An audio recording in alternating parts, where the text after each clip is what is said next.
Game number 1 between Yakult and Talon. Right, that's a plural, but we're going to see first blood here for sure. This is a good old-fashioned team fight. WS goes down first. Ollie with the first blood of all the heroes. Makoto's going to drop a double kill for Ollie already. The brain drain is real as Jokum on the run. The ion shells are going to stack here as Fly makes his way over as well. Shadow Realm going to delay the inevitable. And Jokum will be taken to the grave in addition. That's a lot of brain drain. 3 kills for Yakult to start this game, and they should be getting a lot of these bounties as well. They could potentially get all 4 Cinder in. They should be able to. They will. Wow, what a start. Doesn't get much better than that at a pro level. It's very rare that we see a team going to laning stage with a bigger advantage than this. And yeah, you got a question. I mean, it's always interesting to see teams make level 1 moves before the runes, because it is this kind of a mind game of, do we think they're set up there or somewhere else? We're going to try to get there first or surprise them. But unfortunately for Flipster Talon, they invaded into a Darkseer that was ready with ion shells. And in extended fights, he just wins these fights. Like, the level 1 ion shell is one of the absolute best rune fighting abilities, because generally speaking, these fights drag out. Heroes are not very mobile. So this is excellent news for their side. 23 Savage actually taking a beating. He Careful, young man. He has 7 sticks. Never mind. It was not actually that close. Careful, Beyond. Well, I will say, 23 Savage, how much was he in that fight? Do you remember? Because he didn't take... He's called Flak Cam. Rocket Barrage, which is one of the best abilities early game. I was looking at that, I'm like, I can't even remember if he was in that fight to begin with, but yeah, Flak Cam is not going to do a whole lot. It's not nearly as good as the Barrage level 1. Jokum in trouble. In the grave. Ollie is going to be huge this game. Yeah. 4 brain drains at a minute and a half. Not just that, he also has 2 kills, so he has these very early boots of speed, which is exceptional for Silencer in the early stage. This hero trades very well. He can play very aggressive, and not that this should be too big of a surprise, really, but Ollie has been playing a very great tournament so far. I think he is one of the absolute best position 5s in the world, as far as I'm concerned. Although we'll be forced into the Shadow Realm here. So yeah, let's talk about these lineups a bit. I was disgusted in the green room when I saw the Terrorblade pick. Thankfully, it's a support center. Yeah, you were already upset before the game began, as usual.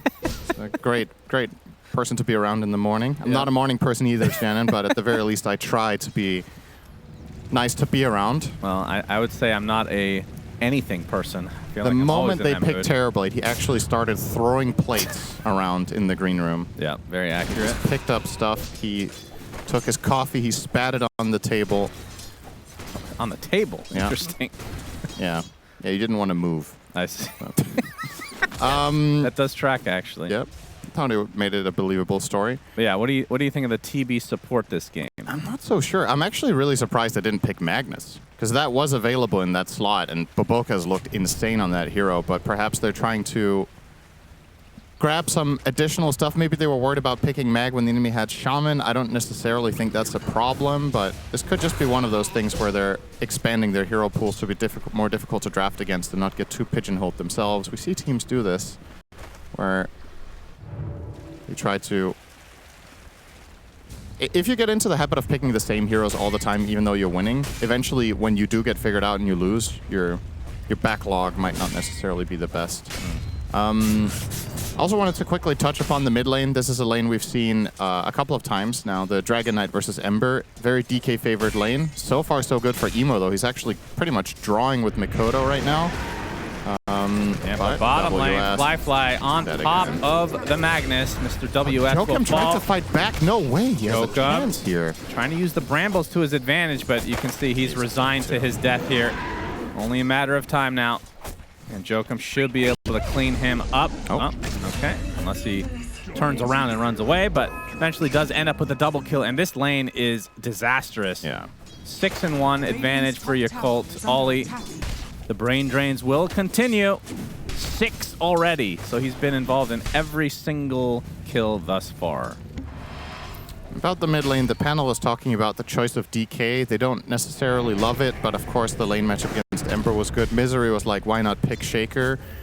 I feel like part of the reason Talon went for this is that they probably think the core Shaker gets too countered by Silencer. It's one of the tougher matchups to play into because when you're going for your Echo combo, you can just get global. So if you blink Echo to start, Silencer presses one button and your entire setup will fail. Mikoto getting ganked by the 4 Terrorblade. This might actually work. It looks like it will. Mikoto gonna be run down. Baboka just needs one more right click. Incorrect. Make it 2. 3. Emo. Flame Guard will burn him away with the Flame Guard.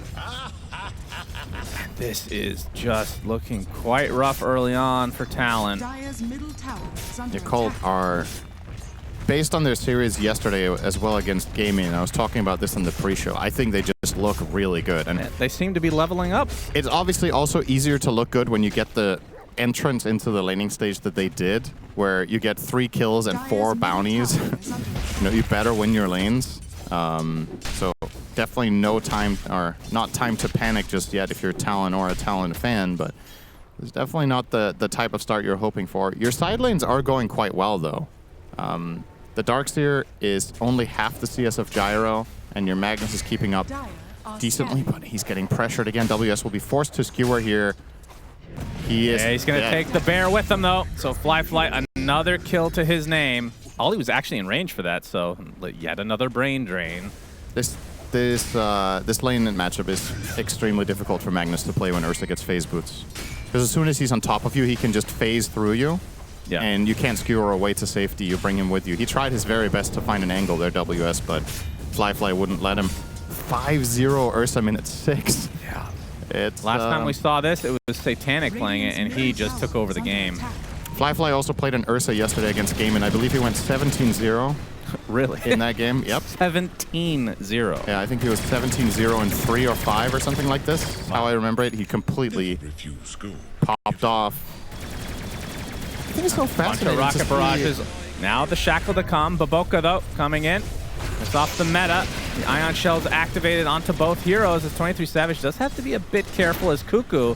He's just going to get run down. The chicken goes off. I forget the name of that. Foul play. Thank you, Cinderin. Yeah. And here comes Ollie, 23 is still being chased by 23 Savage, and Ollie's like, I need more brain drain. And he will get it. And the kill. All right. Boy, oh boy. The team Talon are going to have to take a team shower after this one. The team with Terrorblade Silencer support duo is up 10-1 minute 7. Yeah. I would not have expected that for sure. Something I find fascinating when you watch Pro Dota is how players just can really fluctuate, right? I feel like Fly as a player has patches and months where he's just S tier, and then sometimes there will be months where he's like, you know, what is this guy doing, right? There's been phases where I've watched Fly play and he's been super polarizing, and I'm just like, man, this guy makes a lot of mistakes. He overextends, he's out of position on the map. This tournament, he's just on. It's crazy that there can be that big of a dichotomy sometimes for some players. I don't know what it is. Because then you have other players that are like way more consistently good, right? You have players that are always where the floor is very high, but then for some of those players, the ceiling is also lower, right? Fly just seems like a kind of player. Emo's the same. Emo has tournaments and patches where things just aren't really clicking, and then just seems like the perfect storm right now for Yakult Bros, where Emo and Fly are both playing excellently so far. Yeah. I would put Ollie in that other category. I feel like Ollie's always solid. Like, this guy just plays really well. But perhaps he also doesn't have as many of those, like, pop-off moments as a 5. It's just very stable in his performance. All right, here comes Cuckoo looking for maybe an angle and beyond, but I don't actually think they can really do anything up here. So Flipster Talon supports running around in circles a little bit. Maybe not finding the biggest of openings just yet. I want to see how fast of a Battle Fury that's going to come out for Fly. I think it's going to be 10 minutes. Yeah, Satanic had the 10 minutes when we cast him. That's true. Phase boots. I'm not sure. They probably went phase first in those other games as well. Yeah, it's standard. I would argue this might be the single best hero in Dota to buy this item on, honestly, because of how much it does for you in the lane in particular. We've seen this chip vest be quite popular. Yep, chipper was added finally, Cinderin. Yeah, picking it up here on the Ursa. We've even seen supports take it sometimes, which I find a little bit weird, but of course, for any hero that wants to hit the jungle, this is just an added... Yeah. I mean, I always wondered why they rotated this out. It wasn't like super imbalanced. It's just it feels good for a lot of these tanky boys. Yep. Glad to see it back. I was going to see some team farming with the ion shells. Top 3 net worth on the side of Yakult. And of course, the Ursa leading the way by a very sizable margin with 5 kills to his name. Yeah, he's 400 away from Battle Fury, so this should be one more wave and 1 hard camp or something like that. Crazy timing for Fly.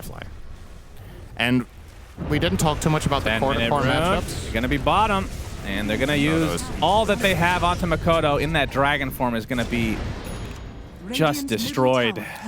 They can't find an opening anywhere. To survive. So now he doesn't even have that for any sort of play. There's even more cause for concern here for Talon because of how good of an Ursa game it is. This hero was picked rather late in the draft for a reason. But even against the Dragon Knight last pick, I would say Ursa has a good matchup. It's one of the heroes that can kill DK the most convincingly in fights. You're good against Magnus because you're tough to RP. You can just run at Gyro and eat him. When you have a net worth advantage, when you get toward this Battle Fury, Blink, Basher, and BKB, the quad B, as I call it, sounded like normal. What is it you call it when you say a lot of words in a row with the same starting letters? Is that called an alliteration? What's the word? You know this. You're a very educated man. No idea. Oh. You can ask ChatGPT if you'd like. Yeah, go ahead. I heard that's what they do in academia nowadays, so you're... Right. So saying a bunch of words that start with the same letter. Yes. Okay. You go ahead and take over the cast. Yeah, I will. All right. Sunsfan here with Cinderin. Today we're going to be watching Talon versus Yakult. Horse.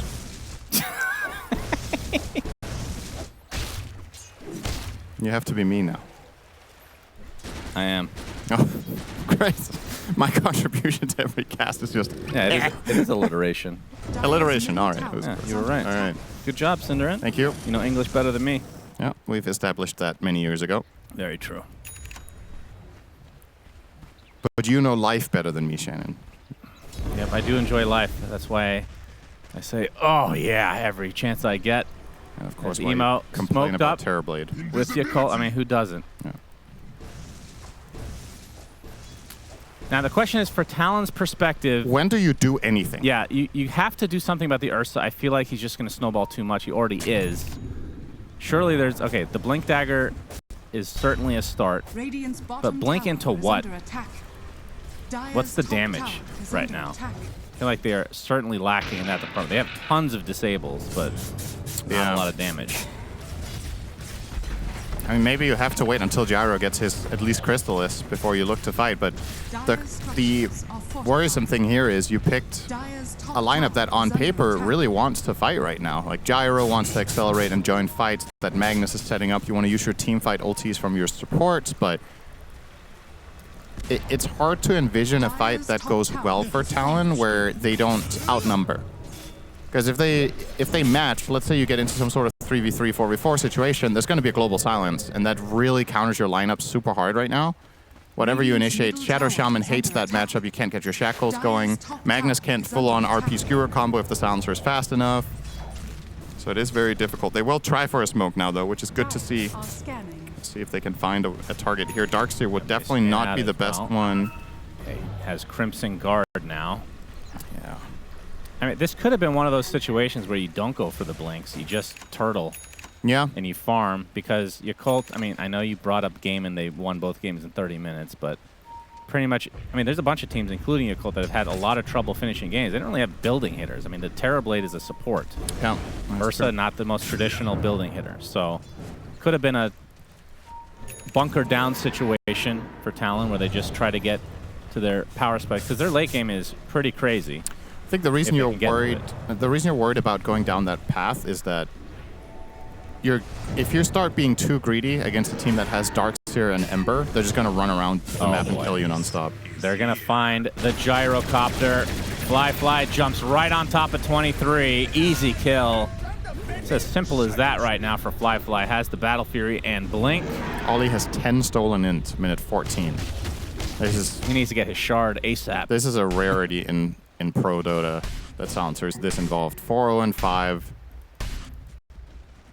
Yeah, he's actually worth a kill. And that killing spree. When you're in this position as Yakult bros, you can actually just start really farming with Terrorblade, and that's what Baboka is doing. So he's gone 4-1-1 or 4-2-1 at this point as his build, and he's rushing a shard. So he'll just get that Demon Zeal, get to work. Excellent use of the Conjure image there, putting it on the cliff here for... Yep, good vision. Yeah, that's nice. A little ward here. I didn't even know it's possible. I don't think he knew that either. It's a bit of an interesting one. Finally, the Serpent Wards will be used for the first time to hit a tower. Yeah, but they won't even get the tower. The mid tower going down. This one will survive on a bit of HP. Of course, talked about the building hitting not being super great for Yakult. They're showing it here. But they do have the Ursa advantage. Emo with the haste. Oh, they do have the Ursa advantage, the Roche advantage. Searing Chains cancels the TP. Baboka in the vicinity as well. Congregations of the Deep. Baboka will take the kill. Okay. That's well, he can buy a shard now if he wants to. Okay, he's changing build. He's going Diffusal. Oh. Diffusal. Now I'm gonna go down. Ollie gonna take a Bedlam. He's actually worth quite a bit as we talked about, but the Dark Willow will die instead. Mr. Jokum. 12 in. Oh boy, 23 Savage again. Does get the call down off. Doing a decent amount of damage, and now WS comes to play. They can use the Global Silence, who can try to TP out, and he will, so desperately needed that one. That was very close to Talon finding an extremely important kill. They still find themselves in this ginormous 7K hole. Fly's in a hurry to farm. He didn't even heal to full in the fountain. Yeah, why bother? I'll eventually regen up, I guess. 23 Savage, no HP. Yikes. Just getting worse and worse for Talon.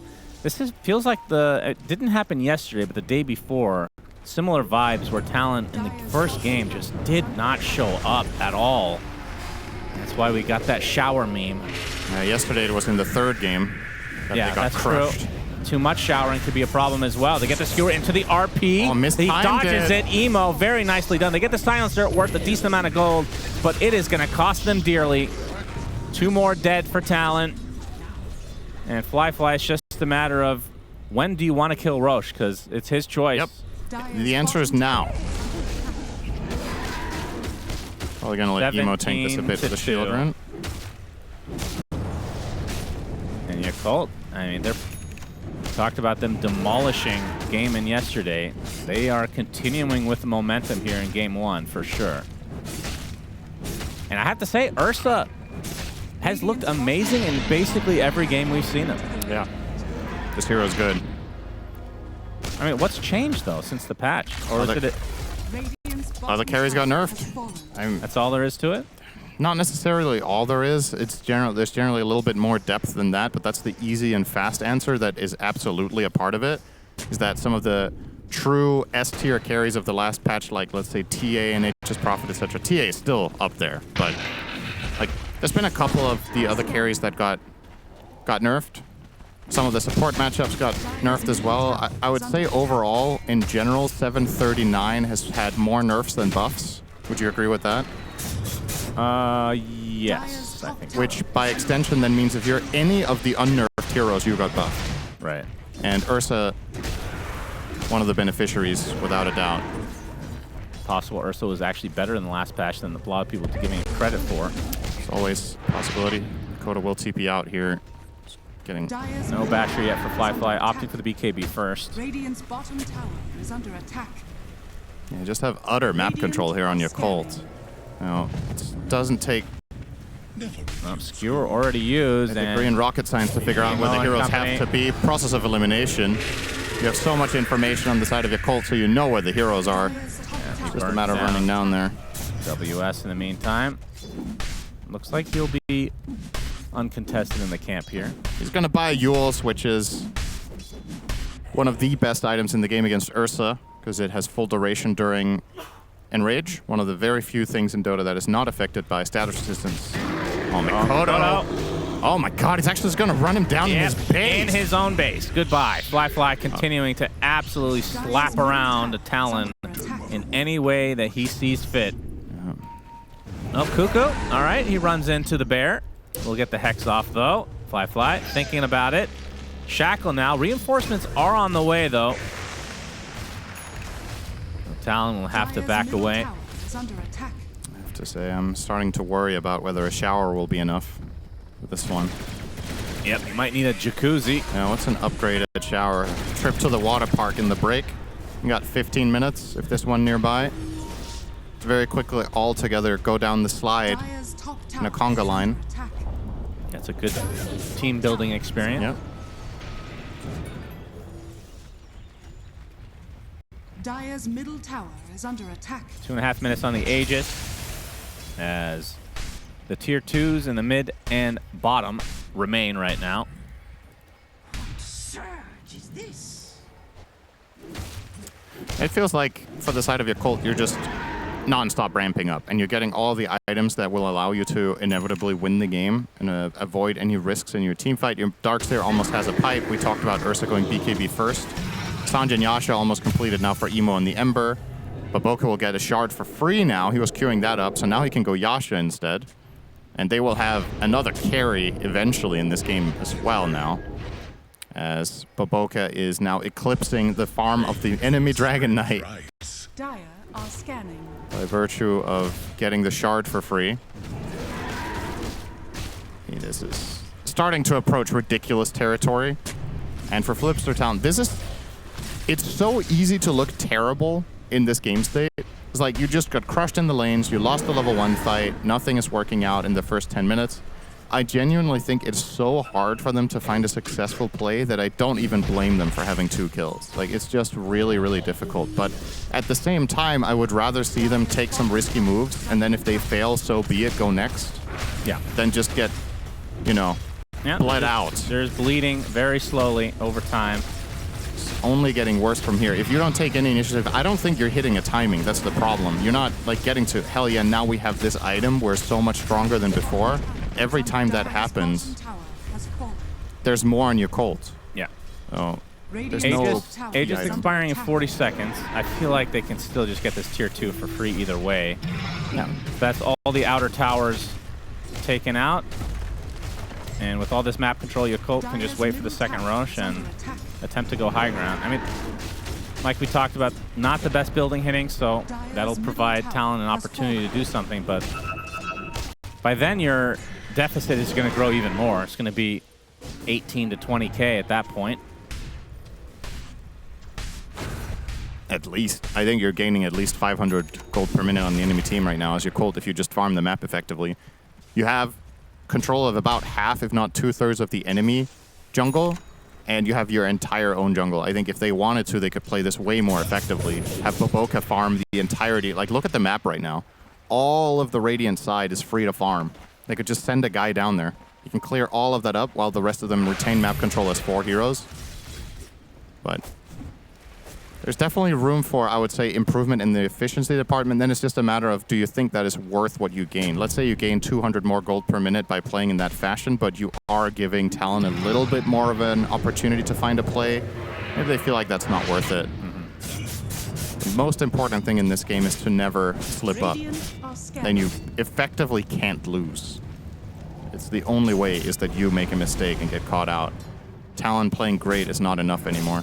Yeah, and that's where I think these Blink Dagger, I know it's easy to say now, the Blink Daggers could have been better put to Yeah, I mean, they didn't use them, like, so just absolutely. getting anything to help you farm would have been more beneficial at this point. It's just tricky, though, because you could say that, but then in hindsight, if they had gone for greedier items, Yakult might have run them over even harder.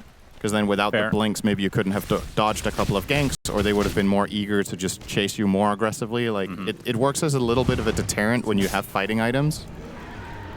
So, I don't know. Either way, genuinely do not think it matters what items Talon bought this game. when you see it play out, I just can't. Like, if these two Blink Daggers were Midas's and we were just farming for another 10 minutes, I still don't. Yeah, you just don't have the map. So it doesn't matter. It might not have mattered in the end, but...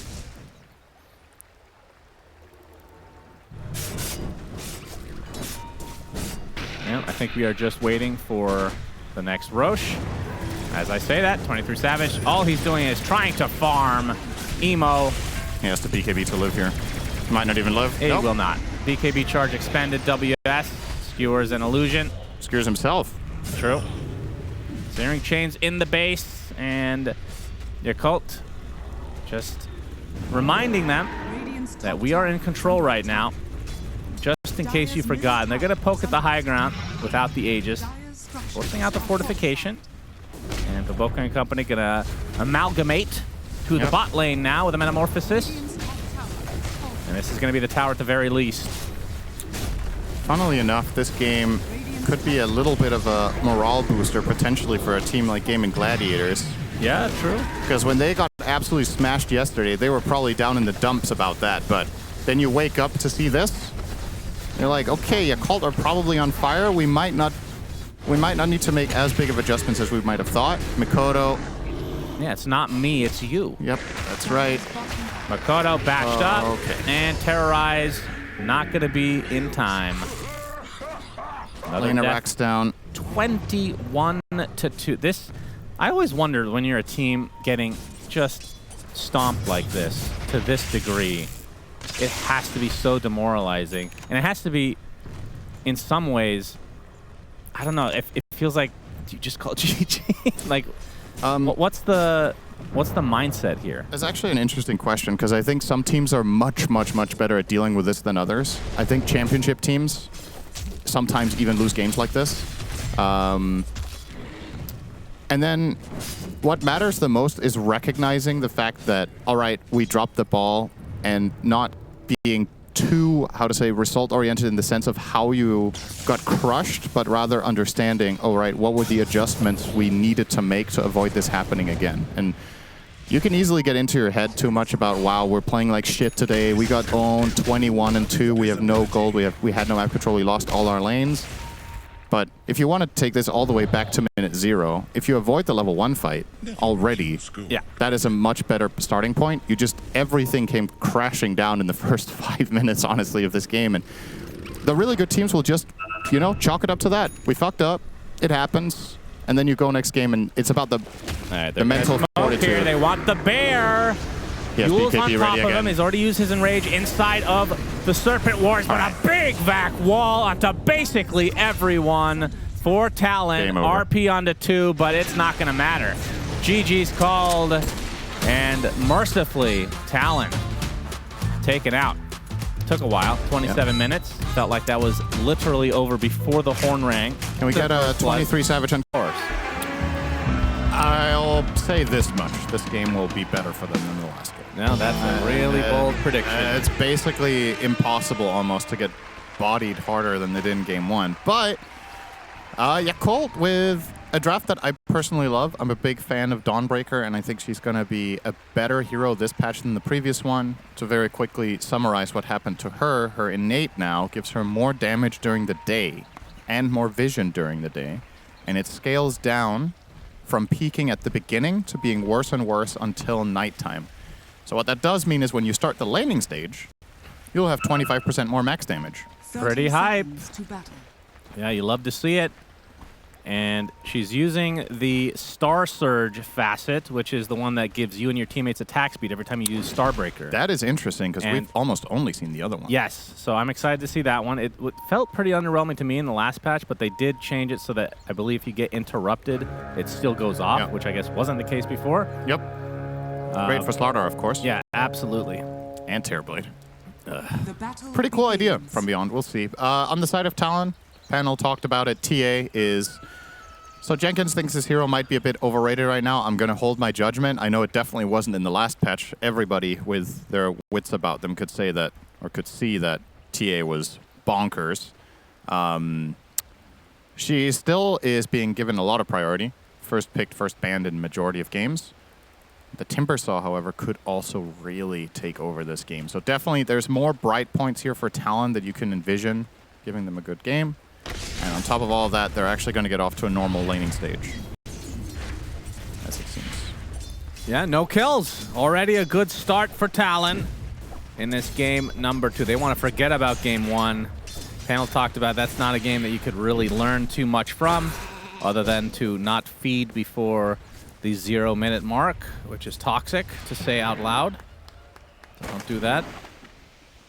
But yeah, this lane, let's see, Baboka playing Lion. They both have Lion and Terrorblade, the Wombo combo. There's Cuckoo. Gonna be showing Baboka who's boss. I'm the one with Hex, not you. Of course, neither of them have it leveled yet, but the point stands. Only one hero is allowed to have this ability. Impale. Beyond hits level 23 2. Savage under the hammer, burning down as Beyond takes him out with the Starbreaker. First blood again for Yakult. And obviously against the TA is exactly what you want to go for. Yeah, in addition, did talk a little bit about the Dawn. This hero loves playing with setups. And Beyond has setups aplenty in this game. Lion can catch for you. Slardar can catch for you, even technically an Ice Path, but the other two, it's enough. The main thing you just want as Dawn is you want your team to be either eager to skirmish or to group up and have some sort of setup. You can be a follow-up on an initiation, you can be a counter initiation. Most important thing is that fights happen that are controlled, and that should definitely be the case. And now that he's off to a good start in the lane, I personally don't actually necessarily think this is a very TA-favored lane. And saying that out loud sounds crazy, but after the nerfs she got and the buffs Dawn got, this lane together with Lion is very, very strong. Yeah. So how often does her damage change? It's linear through the day, right? Yeah, I don't know. So she just lost 1 damage just now. So it was +9 before this. If you mouse over her innate and mouse off and mouse over and over, you can see that's the fast, the innate right below it. You can see 11.39. If you take it off and put it on again, you'll see it's lower again. Now it's 11.06, 10.94. So it seems like it updates every server tick, actually. So it's just a completely gradual. Yep, gonna need sub-tick added to this. As Shackle rather onto Baboka. Beyond trying to help him out. They will lose their support. Starbreaker doesn't fully connect onto Cuckoo. And now 23 Savage forcing Beyond away, but he does have the majority of that creep wave coming to him. Meanwhile, pounce upon Fly in that meta form. And he's gonna deal a lot of hurt to Joachim and company. One more right click would do it. And we'll pop it. Yeah, so not sure how much I like Baboka skilling Mana Drain in this lane level 2. It's what you generally want to do as Lion, but I think when you're playing with Dawnbreaker in particular and against a hero like Shadow Shaman, there's a ton of merit to getting the point in Hex, but perhaps he... I mean, for what it's worth, he was kind of just out of position and got punished, right? If the lane is played in a stable fashion where you don't make mistakes, you could probably be well off with the Mana Drain as well. And he's going to get level 3 now. Let's see what he skills, if it's going to be the second point in Earth Spike or point in Hex. Seems to be thinking about it here. Even a second point in Mana Drain is also something Lions do occasionally. Of course, your favorite hero of all time, Lion. Let's just add every mechanic on one hero. Well, none of it really makes sense. Just close your eyes. All right, 2 points in Earth Spike. Into the hammer. Refraction comes off. 23 Savage is safe for now. And now the Shackle upon Lion, but 23 Savage not really too interested in pursuing.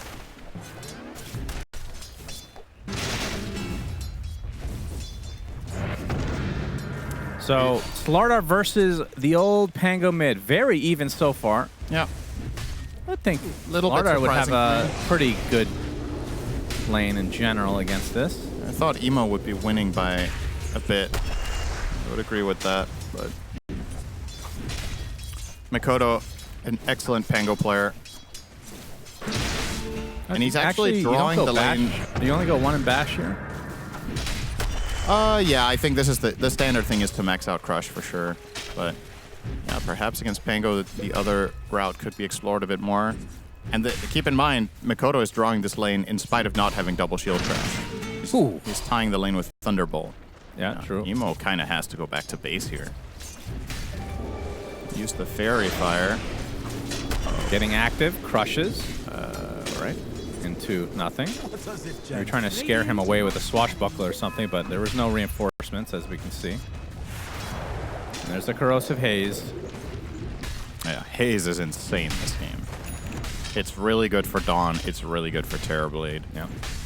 And that is the X factor, I would say, that has me a little bit hesitant about calling this an amazing Timbersaw game, is offensively he's very good against the enemy cores, but there comes a point where the equation just doesn't necessarily favor you that much after the nerfs to reactive armor that it received over the years, where you can just get eaten alive by these heroes as well if you don't enter the fight with stacks. It doesn't matter that you're strong offensively if they can kill you in 2 seconds. Fly. We get pounced here by Jokum. Doesn't look like there's going to be any follow-up, though. No point in Timber Chain means no dice. Yeah, Fly. Doing quite well in the CS department at the moment. In fact, I feel like all the cores doing pretty reasonably well. Dire's middle tower is under attack. Nobody's suffering this time. But once Emo gets the eventual Blink Dagger, I would assume that Shard is something you prioritize on Slardar. It's insane. Without a doubt. Especially with these heroes, right? If you have the Shard, you find a Blink Crush, you Dawn ulti on that. Say you've crushed 2 or 3 heroes, they all have haze on them, and Dawn comes in for a Starbreaker. Yeah. Love that. Just like the meatballs we have for lunch. Very good. Oh, man. What a dream. Catering here is nice. The Solar Guardian, only really one good setup in the Slardar, but can use it as a defensive measure as well. See how active they want to be. Since Dawnbreaker is one of your favorite heroes, what kind of build do you want to see? So Phase Boots first is standard. I think you probably go Soul Ring next, and then I kind of think this might just be a standard game where you go, let's say, Echo Saber into Sanjanyasha, plus the full-on Harpoon is great against TA and Timber. So maybe something like that. You could bypass the Sanjanyasha, and perhaps if you feel like you need the BKB earlier because of Timbersaw, you could do that. Sometimes we see Dawnbreakers go Orchid. I mean, that's also good here. There's a lot of viable routes here. I would mainly like to see him, because sometimes you could also buy auras on the offlane Dawn. I would like to see him not do that. I think with the lineup you have, you should play Dawn as the secondary carry. I think Slardar will have his shortcomings in this game eventually, and Dawn helping out with that could be big. What about the Ags? You like this new Ags? It's not so good anymore. Yeah, I kind of miss the old one. Some pressure to the tier 1 mid. I do wonder why they changed the Ags to begin with. I feel like that was a kind of a cool one. You just stay up in the air for a bit. The fact that it had evasion added a new element. Yeah. The new one is also cool in its own way. I guess it's just not... It doesn't feel as strong. Overall, not having the evasion was a really big part of the previous one. And just the ability to... You were effectively like delaying a fight, right? You would cast your ult and you could just stay up as long as you wanted and prevent the enemy team from landing combos. That delay doesn't exist anymore. Beyond will farm some nice stacks here. Dawnbreaker, one of the best offlaners at taking care of this quickly. You have low cooldown abilities, and those two will easily kill off this. I think this is a quadruple stack hard camp. Yep, that's or nice. at least triple. We're going for the Blade Mail as the tier 1. Blade Mail's also great. Yeah, to take some pressure here. Don't mind that. That was the one. I think we've gone through all of the standard builds now, and that was the one I didn't mention. Of course, the one he's going to choose. I mean, I just like that this type of hero, there's so many different things you can go for. There's no cookie cutter. Yeah, for sure. I feel like a lot of heroes fall into that trap. I think I like this the most, now that I think about it, specifically because of Timber. I think the Blade Mail against him really changes the matchup a lot. So, I'm on board with it. I'm very curious to see what he goes after Blade Mail. Mid tower will fall. Yakult Bros strike first in the tower department by bringing their Terrorblade mid. you look at these heroes and you're like, oh, these are very good brawling heroes. In and out kind of strategy. Yep. 1-to-1 is the kill score. Yep. So just waiting for their mid-game power spikes, which... Emo's about to get Yeah, the blinks will certainly help accelerate this game. This is, of course, going to be a very free-farming TA, which in the last patch was a recipe for disaster. Oh, Baboka's going to find Guardian first Jokum. of the game, but Jokum able to get off his ult, pounces away. Really good reaction. Fine. Oh, did he have a sentry? Oh, he had a sentry, so he saw the lion. Yeah, he dark packed the Earth Spike. And they thought they had a play there. Talon want to take advantage of this now. Rolling Thunder coming in, hits 2 heroes with the Chakram to follow. That's a lot of damage. Emo has made his way over, though, as the Ice Path connects onto WS, and he's just melting to this corrosive haze. Emo destroys him as Makoto swashbuckles away. We have another TP actually being canceled. After all that, 1 kill. But it's a pretty big one in the Timber Saw, and now Blink Dagger is online for Emo. They can honestly reset and just go again. Yeah, Colt did bring 5 heroes to this, so it wasn't particularly efficient.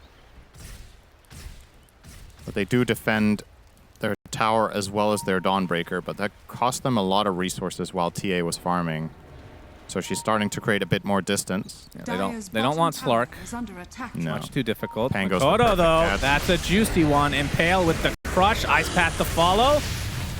A little lacking in the damage department, gets off the shield crash. Makoto with the swash, but one more right click from Emo is enough. Jokum in the meantime taking out Baboka, so 1 for 1 still favors Yakult.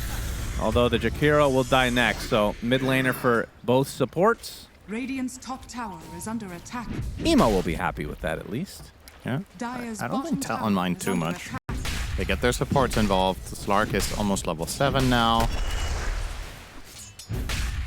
And of course, has already established while all of this is happening, TA will just farm faster than anyone else in this game. So 23 Savage is creating a bit of distance. He's level 11.5 to the 8 of Terrorblade, almost 9. He's going to get impaled. Hammer to follow. Starbreaker going to be mostly mitigated by the refraction, but Ollie's coming to play as well. Finger of Death. You had to praise him, Cinderin. 23 Savage is dead. Melt got not going to do too much against the corrosive haze. Easiest curse of my life. As Cuckoo will drop next, so double kill for Beyond. And oh, is this actually, wait, which facet is it? It's not the fist, is it? Man, we're not seeing that anymore. Yeah, because players realize it's useless. Isn't that great? Well, make it good then. The one thing you liked about Lion is now gone. Yeah, that's or accurate. unpicked. The only saving grace this hero had for you. Hated everything about him except what's bad. Literally true. Yep. The tier 1 tower taking a beating with the meta from Fly. Blade Mail on Dawn. Tranks on Baboka. This support hero loves Tranquil Boots, of course. Lion has the luxury of restoring mana as he wants with the Drain, so if you restore the health with the Tranks, you effectively just have 100% uptime on the map. And he also really struggles with movement speed, so getting that extra bit from Tranks also is a big help. Looking at both these lineups, both good at taking Roche. Interesting. Emo is going to be going some Huge. interesting battles to come. Yep. True that. Will be a major point of contention. One side has the Corrosive Haze and the Terrorblade to kill it. The other side has Meld plus Lucky Shot, eventually Lucky Shot. Doesn't have it just yet. I'm trying to wrap my head around this Yules on Emo, whether I like it. I mean, I generally like Yules. I think it's a cool item and most of the time has some sort of merit. I suppose he's just buying it in anticipation of an eventual Timber Ags. To just have some more disruption in fights, some more move speed and utility, which is always great, but Slardar tends to be a hero that really wants either Ags or BKB. Cuckoo's dead. Yeah, but he'll gladly tank it for 23. They were just a couple seconds earlier. A couple seconds faster, rather. So, easy support kill. But still, it doesn't really create much of a separation here. That's, for the most part, what we've been seeing so far this game. In terms of cores overall, there's only been... I didn't realize that 23 Savage died twice now, actually. Yep. in spite of that, he's top still 2 net worth. ahead of the Terrorblade. Dire's bottom tower is under 30 attack. additional CS will help. Has the Deso. Looks like the shower was successful for Talon. They showed up for this game. Shard on the way for Beyond. This is a major increase in his teamfight impact. Can reliably cast Starbreaker and get it fully followed through before he gets interrupted by Shadow Shaman. Doesn't have it just Solar yet, Guardian. Not gonna find the full connection, but Emo was going on top of Makoto. There's a turnaround though as the Rolling Thunder set up by the Shackle. Fair to say, find mission Emo. failed. And Beyond looks to be next on the list. Completely surrounded. That's gonna be Deso stack for 23 Savage. Bottom tower is under attack. Meanwhile, while this is happening, Jokum has a shield rune and is going to be such a nuisance. The Dark Pact takes off the Impale. As Baboka will be the 3rd death here for Yakult. So finally, somebody finds some separation, and it is Talon. Dire's middle tower is under Definitely a attack. couple of suboptimal plays here from Yakult. Don't really like that 2-man go on the Pango. It's way too easy to counterplay next to the tower, and Cuckoo is on the money with an immediate Radiant's response. bottom tower is under At the attack. same time, I also think Baboka could have survived that Slark. Cast the Earth Spike. Oh, Fly pounce from afar. Early Jokum and another company. find. This is an even bigger kill. Down goes the TB. All right. Talon now sporting a 4K net worth lead. Suddenly looking quite good. It's crazy what a shower can do. Dire's Yeah, I wonder middle what they're tower doing in is the under shower. attack. No, you're the only one. That is not true. Who did you talk to about this that makes you so confident? Twitch chat. Oh, that's Full of degenerates like me. great conversation partner, I must say. Yeah. Truly produces a lot of brain rot. That's why we see a lot of these streamers start to go insane over time. Yeah. I miss my old friends. before they Jenkins used to became be an streamers. upstanding citizen before streaming. I find that very hard to believe. Yeah, it is hard to believe. There's Emo and Baboka. On the sideline here, Jokum looking for an opening, but choosing against it for now. Looking great for Talon, though. If they can keep this up, this is when you're playing from ahead with a Slark 4, it feels really good. Like, whenever the early game goes well for Slark 4 teams, Oh, Emo. He gets Their the win rate initiation great. onto Jokum. That is a bad target, though. Solar Guardian coming in, but I think Emo's going to die here. Nope, they're going to turn around at 23 Savage instead. Rasta next on the list. Emo did fall, but so far a 2-for-1 advantage. Yakult. Double kill from WS. He is doing work as Makoto with the Rolling Thunder, hitting basically everybody left from Yakult. Wi-Fi still in that meta form. WS wanted to go for Beyond, but not able to find the connect. Jokum against resetting. Fly. He has to respect the potential of the Thunder. So we'll back out. But yeah, this time around Yakult, they punched back a little bit, but they didn't convincingly win that fight. That kind of was a draw when all was said and done. And that was in spite of them killing the TA first. The Timbersaw is clearly a problem. WS with a very good game so far, 6-1-1.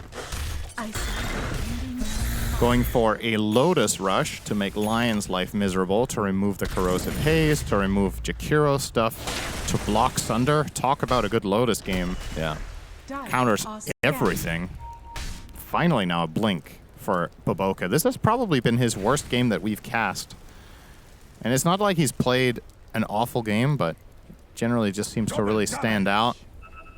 This game, nothing special, really. But maybe with this dagger, he can change, he can turn the tides. Beyond is actually going Axe. Huh. Who's that? The Dawn. Ooh. So just to reiterate how this works, or rather remind people, it lingers for 3 seconds after landing and follows you. And it makes you land faster than before, which is kind of the opposite of the old axe, where you could land slower if you wanted to. Yeah. I mean, he has been having trouble hitting the Solar Guardian on top of an enemy upon landing, so. I don't think this is that good in this game. I have to say, I think it's better to get some more burst damage to kill with your Slardar. My concern is you arrive and you have this pulsing heal, which is all fine, but the type of damage output that the enemy team is proposing is extremely explosive. It's Timber Saw, it's TA. Oh, they try to jump onto Jokum, but they have the Yule's counteraction. Makoto now the Rolling Thunder. Solar Guardian applied, as they're going to get the Serpent Wards on top of Ollie. Cuckoo, the foul play does activate as WS coming in. Half HP, though, has to be a bit careful. They lose the 2 supports onto the Yakult side as Fly, well, he's trying to run away now as 23 Savage applying some pressure, but Emo can come back in. Does get the blink off on time for 23 Savage. They lost their Pango. Likely the fight will break up here. Fights are kind of elongated, it feels like. Yep. Good fight for Yakult, though. And the Yules from the Slardar really paid dividends there on the opening. Bought the time for Dawn to come in, was still standing a fighting chance after. Now he's going to get Yuled himself, though. Yeah. Yule again. It's going to end up dealing a lot as 23 Savage makes his way over, gets a meld strike onto Emo, double taps him, but he's fine. Timber Chain to the other side, and now Talon on the retreat. Good trap is a huge crush from Emo. He gets deleted for his efforts, but it might be worth it. They take 23 Savage out. WS doing a ton of damage. He gets a double kill with the Whirling Death. Fly drops as part of that grouping. And Talon are going to clean house. That was as close as it gets. There was 3 members on about 10% HP, and the Whirling Death just destroyed them. Ironically, we just talked about it. Imagine if Dawn has anything else than 2 axe components there. Just a little bit extra. Even an Echo Saber would have done it. They needed so little. But this, I mean, this looks so good. So good. And they do kill the TA. The Sunder left something to be desired here, too. I don't think that really did much. And boom. Oh, man. Clutch stuff from WS. Now an 8K lead for Talon. Yep. Not what I was expecting after that game number 1. I definitely thought they were going to do better, but... His hair looks exactly the same. Don't think he actually showered Cinderant. You can take a shower without washing your hair. Just a little body wash. That's not going to wake you up, though. Whatever it is, there's something in the water. Yeah.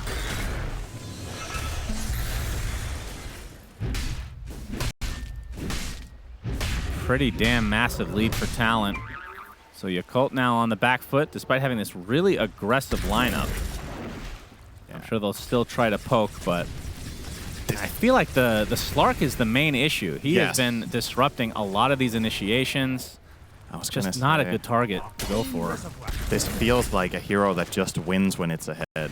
Like in these pro games, it's so oppressive, so difficult to play against. Jokum go for the standard build with the Yules into Depth Shroud, and in spite of that being nerfed, we saw him play it earlier as well in this group stage with great success. But Boca, see you later. Yeah. Insta burst. Beyond godlike now, WS 10-1-3.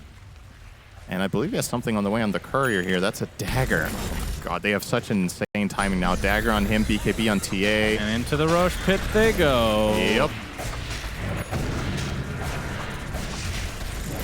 He should be claiming this no problem. Yakult.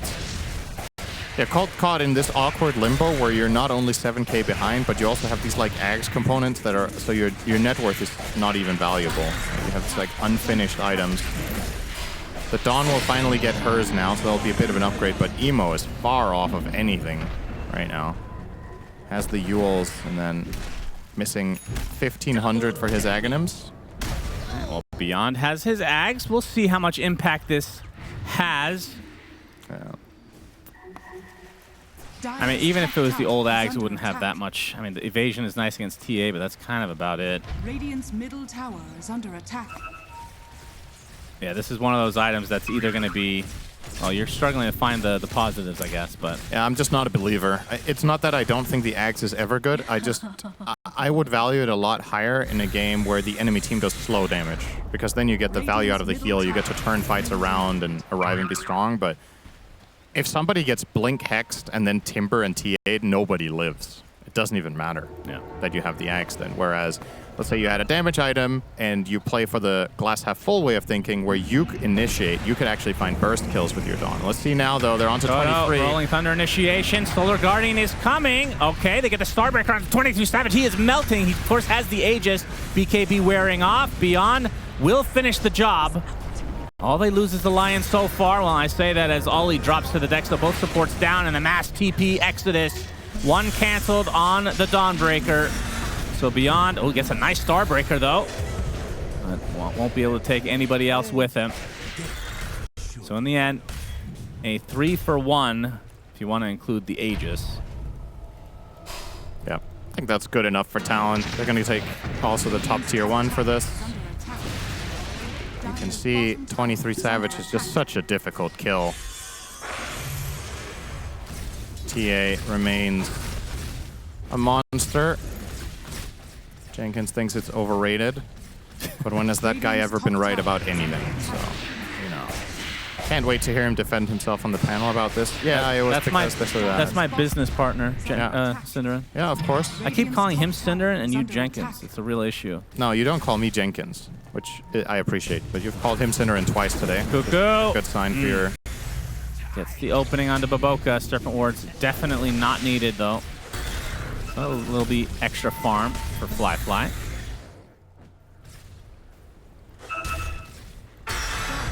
So Talent, of course, no longer with the Aegis, but they can push for sure. All they need is the TA. Meanwhile, they're going to apply some pressure to Slardar. Emo, they're actually going to fully commit for this. He's going to get shackled on the doorsteps of his base. The Macropire not going to do too much. That was not an expected kill, especially with the TA just soloing the tier 2 tower. Yep. Jokum plays a beastly Slark, man. It says, I think it's going to get banned in the 3rd game unless Yakult can somehow make a miraculous comeback happen here, but does not seem likely. We've seen Jokum play this already in Group Stage 2 with a great performance, and might just be worthy of a 2nd phase removal from Yakult in the upcoming game. Yakult Bros. Best name of the tournament right now. Yeah. Do you like their logo? It doesn't look good here, but yeah, the normal version when it's blown up looks good. Why? Why do you ask? No, it's just a special logo. No, what about you, Cinder? You like it? Yeah, I like a good flex. Okay. That's why I make sure to walk through the gym with 2 pizza boxes so I can see other people jealous. Working. No, I like to see them flexing, not the flex of having 2 pizzas, but people actually flexing their muscles. It's fine. You will understand eventually. Lark gets out. But it is a pretty good flex to have 2 pizza boxes. Here he goes. Oh, see you later, Baboka. Yeah, he is down and out, but the Starbreaker destroys 23 Savage. That is a big kill. Jokum uses the ult along with Makoto, and Ollie inside the wards will drop. Emo looks to be next. Just not tanky enough against all of this damage from Talon, even without their TA. That's 3 dead now for Yakult. As Cuckoo was being pursued by Beyond. Looks like he will... Oh! Yeah, does get out the shard, making it a little bit more annoying. So 3 for 2 for now. Let's see if Jokum can... No, can't connect. You can see the mindset. I think Yakult have the right approach. You have to kill TA with everything. Just throw literally all your stuff at her, kill her first, and then try to build a fight. Because if you don't, she's going to kill every one of you.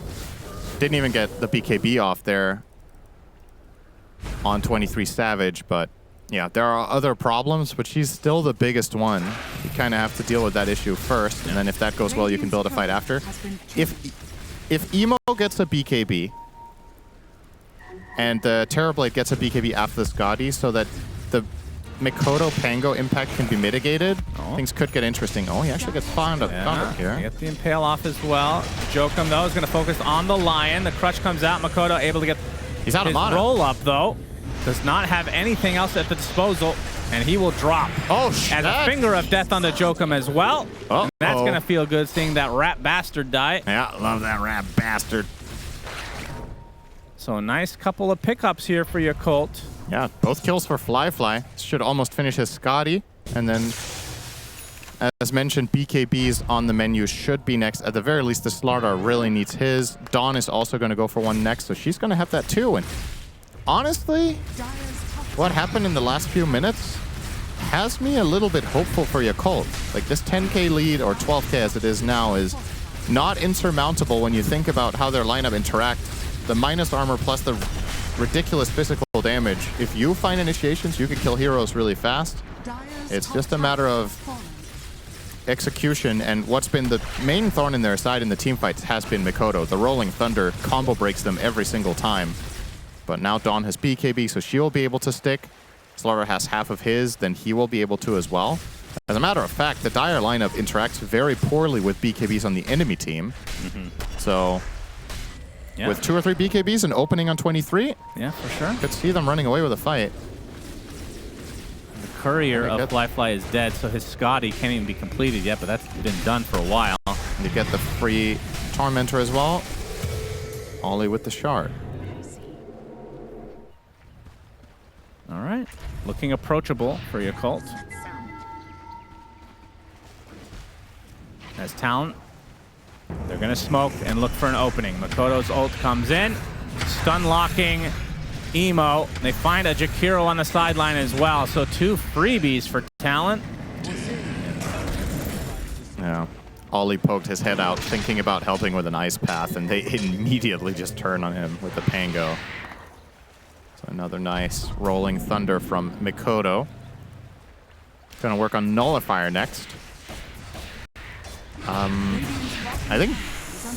mean, you're against the Yules of Slardar. That might be what he's thinking with this, but I actually think Basher will turn out to be a better idea here. With the BKBs coming out, that is the remaining control he would have in the fight during those, if he were to buy it. Obviously not committed yet, hasn't bought any of the components. I think he might change his mind when he sees the BKBs arriving. So Terrorblade has his, Dawn has hers. And yeah, as you mentioned, the Scotty was already on the courier. I missed that, so he has Scotty and BKB. He's ahead of the TA now. This is a crazy power spike. He is super big now. Fly game has been recovered. In a game where they've kind of been smashed, he's 4-2-4. So he has avoided the worst of it. So after the Hurricane Pike, what replaces Falcon Blade? I think you just buy probably Butter. Either Butterfly or or Daedalus, right? One or the other. Not sure what he thinks is more valuable. I guess the evasion is less valuable. Tia has MKB, so yeah. He's gonna get the Rolling Thunder. Oh boy, Lion already dead. Fly gets off the BKB and the meta. They're gonna be able to take out the support in tow as well. So it's a 1-for-1. And now Fly, yeah, have to redirect your attacks from Jokum. Just too elusive right now. This is dangerous for WS. Is very deep. He gets off the reactive armor along with the BKB, though. Jokum's illusion doing quite a bit on the back line as Fly getting kited a bit at half HP. Actually gets blown up with the Ags from WS. And just like that, the fight is over. Yakult losing their big bad TB. Now we'll have to try to reset as Talon continuing to expand their lead. 15k and counting. When WS reinitiated there, I thought that was going to be dangerous, but he had the BKB. Without BKB, he actually can't pull off this play at all. Because again, the physical damage, in spite of having what you have, would be overwhelming, but yeah, with BKB, so much freedom. This gets in there, and he really is the carry of this game on the Timbersaw. Look at that teamfight damage output, 6.7k. Did about 2/3 of his entire team's damage. 23 Savage just ran away. That was his contribution, was being jumped and disengaging. And that's how the fights are generally going to look. TA will be forced out by the Radiant, and then Timbersaw needs to pick up the pieces, and he'll find another piece. Does get off the Yule. Slow to a crawl, though. Flame Thrower. He's just another annoyance to deal with. He is so strong.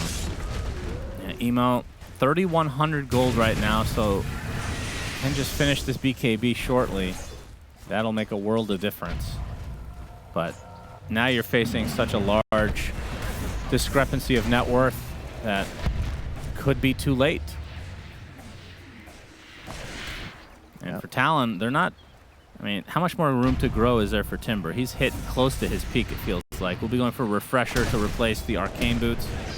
Can eat the Ag, so another item on top if they really want. Oh, they found Beyond. And already half HP, attempting to TP. Actually, looks like he's going to get out.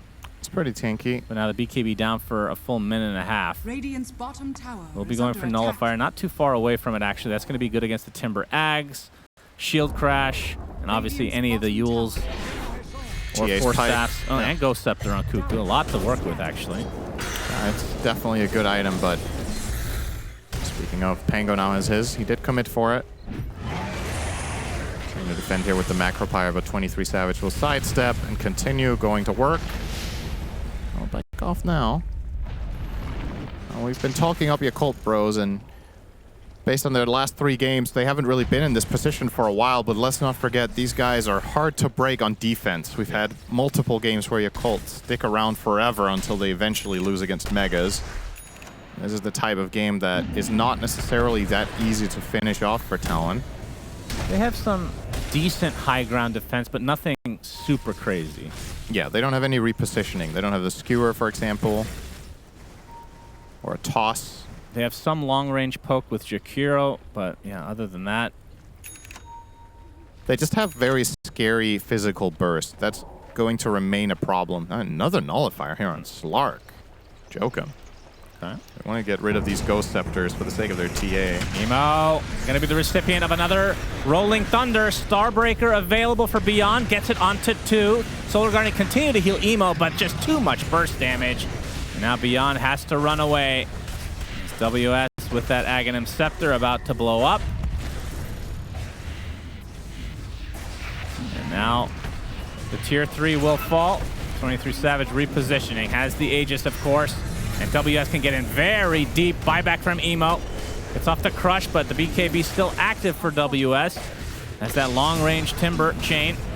They get the Hex onto the TA. There's a lot of damage coming out from Fly. As 23 Savage might be losing his first life, and he will. But they have the repositioning from Talon. They can definitely protect him the second time around. As Yakult actually want to go back in. WS gets instantly crushed, dispelled as well. The double Yules on top of the Lotus. Another grouping from Talon. As a shackle onto Emo. This is going to be a dieback for him. Into the grave he goes as Beyond gets a nice Starbreaker onto 2, but the silence on the Fly. He gets hexed. No Sunder to come. No way to get back in. GG's call. Talon. They show up for game 2. They remember that Dota is here to be played.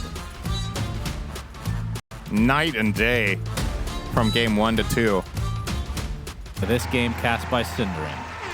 That's me. So we got Ricky as support. We have Wraith King. 30 seconds to battle. We have a little bit of bear action again. This, like we talked about, is this going to become a ban? Because this was a literal first pick for Talon. I think it was, yeah, second pick of the draft, right? They picked it after Darkseer. Like I said, first pick for Talon was the bear. Yeah, You're right. correct. Darkseer was the overall first. Yeah. Okay.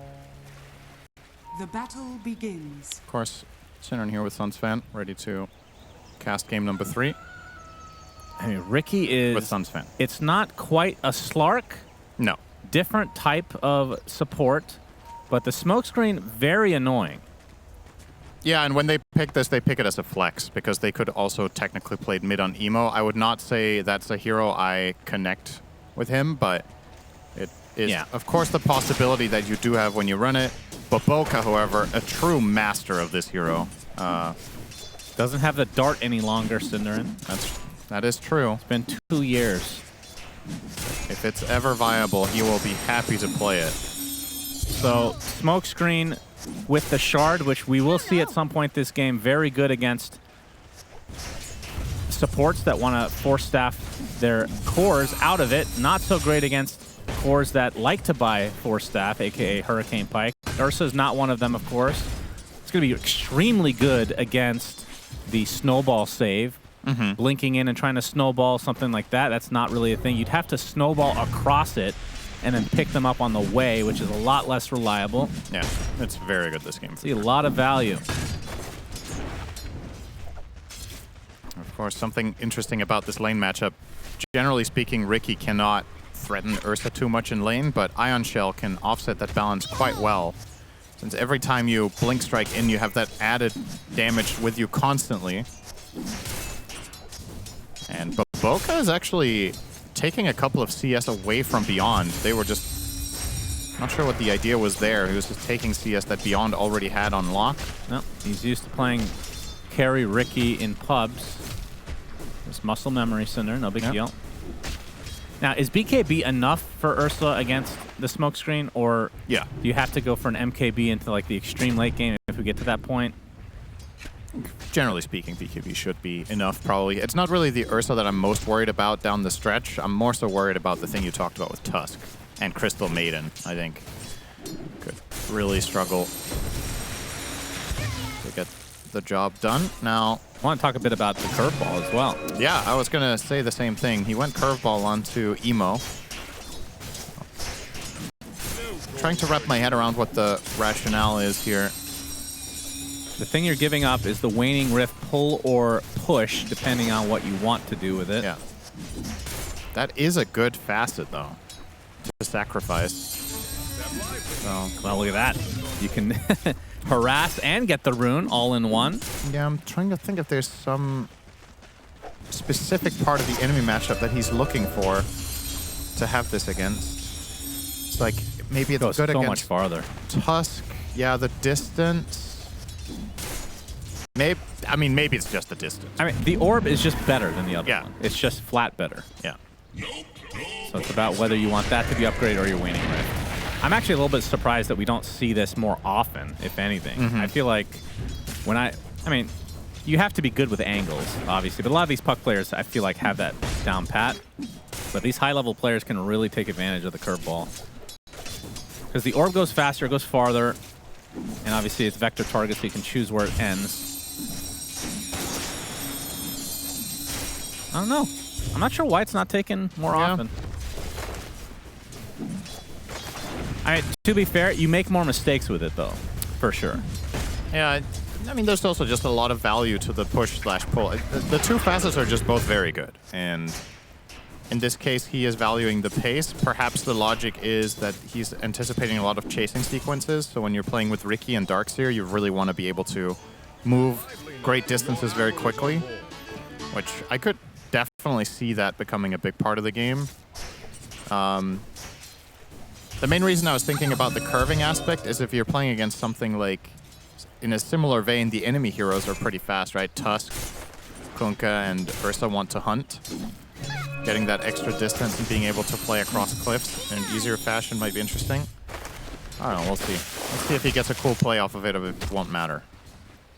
I mean, it's kind of already mattered, though. He's harassed while getting the rune. It's much more efficient. Yeah. But that is just the landing stage, so you're more talking about mid to late game. As Bavoka taking a bit of a beating here from the Bear, 23 Savage. Very awake now after 2 games of playing Dota. Do we know where they're playing from? No. Oh, well, I don't. Should find out. Why? Because you want to go there and take a shower? Because it feels like they're just waking up and playing, or they should probably be awake for a couple hours before.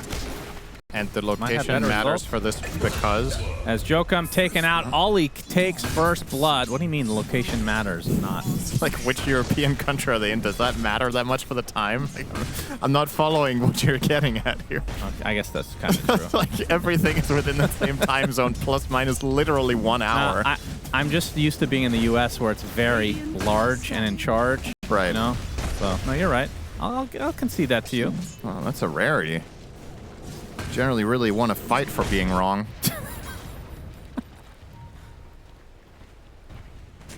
That's just the American in me. What can I say? Vanguard almost done for Beyond. And this is definitely, well, I'd say definitely, but you can correct me if I'm wrong. This feels like a Halberd game for sure. Yeah, it's probably better than the Crimson here, right? You'd think. Obviously, it is dispellable, though. But it's super cheap, so you can get early value out of it.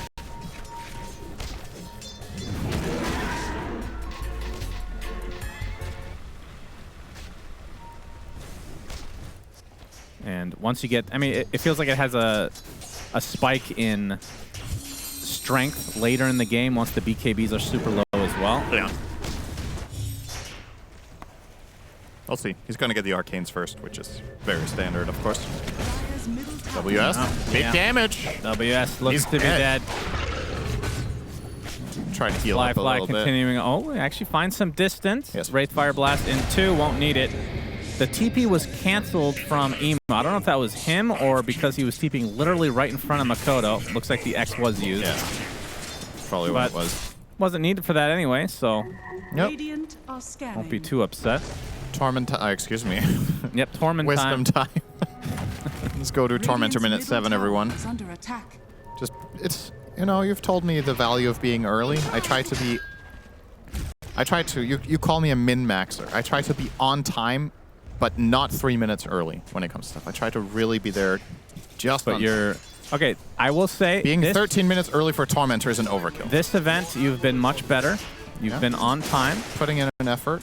Every single event before this, you're late consistently, like 90% of the time, and I'm not exaggerating. You're making this sound very dramatic. We're talking like 1 minute late. Yeah, but consistently, that adds up.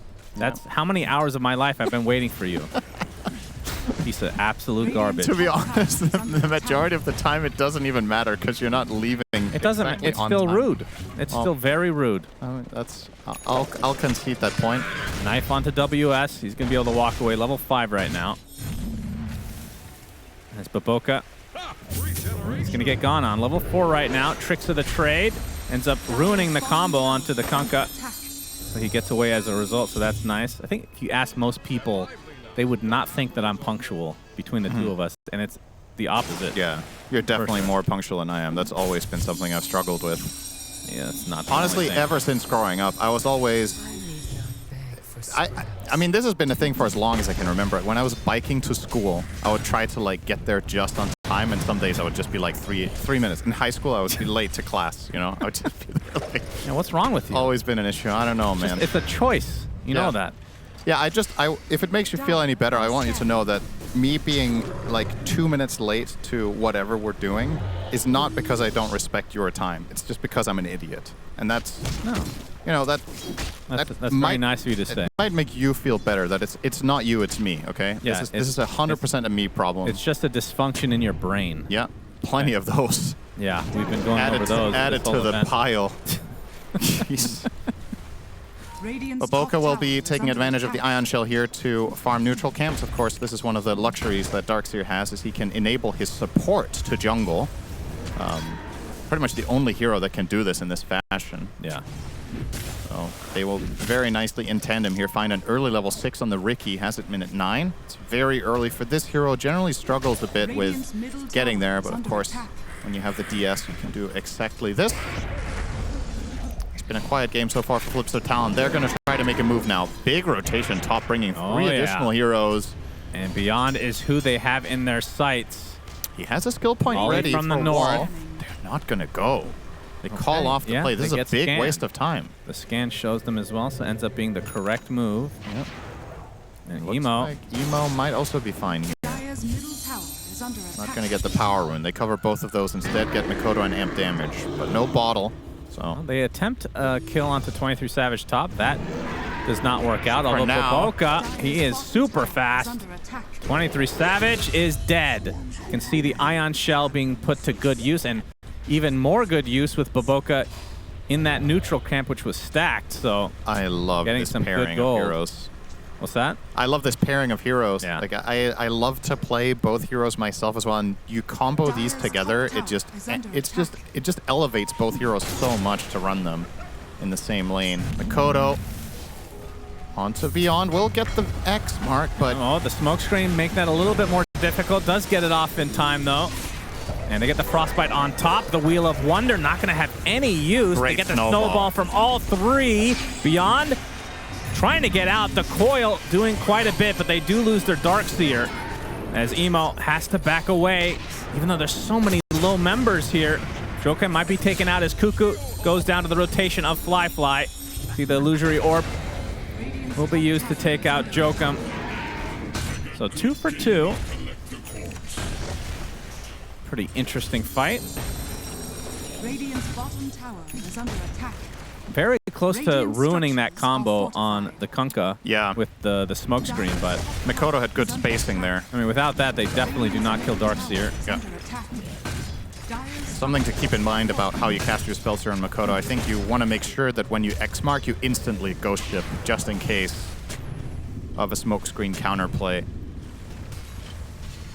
And then you try to get whatever torrent combo you can. Dire's top tower has fallen. First tower of the game. Radiant's bottom tower is under Goes attack. to Fly. One of the benefits of Wraith King, of course. One of the best pushing carries in the early game because of how good the Bone Guard is then. Falls off massively later, but WS getting hounded by Baboka. Tricks of the trade, but now we got more members where that came from. Frostbite, they're going to deny this. Baboka put to an end for now. Going for the Diffusal Blade. Yeah, standard stuff. He's going to buy Diffusal Shard, and then it gets interesting after that, but until that point, there's just... I'm not going to say there's no other build, but there's no other build. Yeah. So he's not going to be farming a whole lot. It's all about full-time gank patrol. Well, they get this bottom tower now, Talon. Beyond looking to defend it. He's a tough target. You mentioned the Halberd. Went for that. He's going Yule's second against the Ursa, as well as Doom. A great pickup in this game. And yeah, as you said, Baboka won't farm that fast, but, you know, you can always team up with a good friend. Fly has the Sacred Relic, so just a talisman away from Radiance. Yeah, went for the Relic first. We rarely see that nowadays. Most carries will get the talisman first, but on Wraith King in particular, this is so valuable because of the Mortal Strike, the guaranteed critical strikes.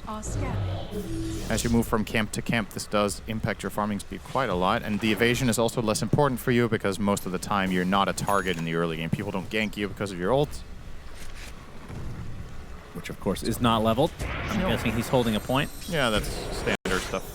He's actually holding 2 points right now. Might want to do the math, and he's holding 3 points right now. I'm not sure what he's debating between. I think you just put 2 points in Mortal Strike now and then hold the last one, but what's the consideration? Is he considering attribute bonus? Is he considering more points in Wraithfire Blast? Surely not attribute bonus, come on. Not for this hero. I would think not.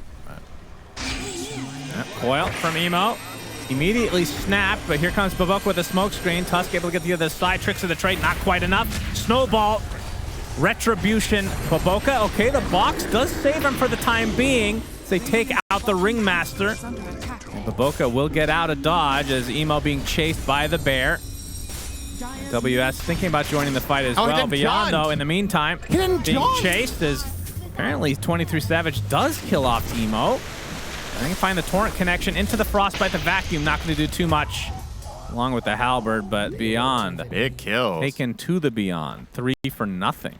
Yeah. A little bit of a misexecution there on the setup from Ollie. I think he missed 2 Impalement Arts in a row. And that did make that dive longer than it So yeah, what happened with to the puck? Because I didn't catch that one. He just didn't jaunt 2 orbs in a row, and then he got killed by Ursa. Huh. Maybe his second orb would have landed next to Doom, so he was destined to die anyway, but it's infinitely better to make Doom you than just die to an Ursa, right? And then at least that's on cooldown. Don't know what Emo was really planning for in that instance, but mission failed, whatever it was. Radiance up and running for Fly. Smoke screen's going to help take out the Mirana. Fly is super strong right now in this game.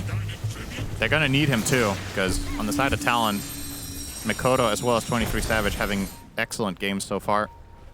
Fly the only carry on the Radiant truly keeping up. So now you want to play around this Radiance timing and put some pressure. And of course, this is a hero you don't really want to doom. Unless you absolutely have to. So, Beyond will get caught by Mikoto. Yeah, Boat will clip him. Got the snowball on top, and they can doom if they want. They will. That was not necessary. Fly shows up. And this will be a trade, even the coil use, so a lot of unnecessary spell usage, it feels like.